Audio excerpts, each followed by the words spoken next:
Let's take a look at how we can automatically make every word in a sentence have an uppercase letter.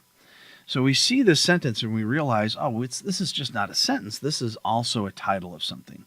So without having to go into each of these different words and changing them one at a time, we can just select every word we'd like to change and make it uppercase by selecting them, going in the Home tab at the top, and clicking on this little button here that says Change Case.